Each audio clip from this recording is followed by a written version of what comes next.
পলাশ সাহার মৃত্যুকে কেন্দ্র করে যখন চারিদিকে উত্তাল, ঠিক তখনই নতুন এক খবর আলোড়ন সৃষ্টি করেছে। গুরুতর অসুস্থ হয়ে হাসপাতালে ভর্তি হয়েছেন তার মা। শারীরিক ও মানসিকভাবে ভেঙে পড়েছেন তিনি। পরিবার সূত্রে জানা গেছে, ছেলের মৃত্যুর পর থেকেই মানসিক চাপ আর মানুষের নানা অভিযোগ সহ্য করতে না পেরে দিন দিন অসুস্থ হয়ে পড়েন তিনি। সম্প্রতি তার শারীরিক অবস্থার অবনতি ঘটলে দ্রুত তাকে হাসপাতালে ভর্তি করা হয়। এদিকে পলাশের মৃত্যুর পেছনে মাকেই দায়ী করছে অনেকে।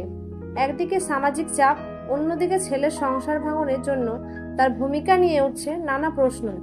কেউ বলছেন নিজের ছেলেকেই শেষ করে দিলেন তিনি, আবার কেউ বলছেন সব দোষ তার ঘাড়ে চাপানো ঠিক না।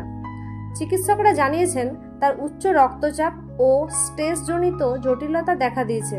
বর্তমানে নিবিড় পর্যবেক্ষণে রাখা হয়েছে। তো ভিউয়ার্স, এই ঘটনায় পলাশের মাই কি দায়ী? আপনার কি মনে হয়? কমেন্টে জানাতে ভুলবেন না। ধন্যবাদ।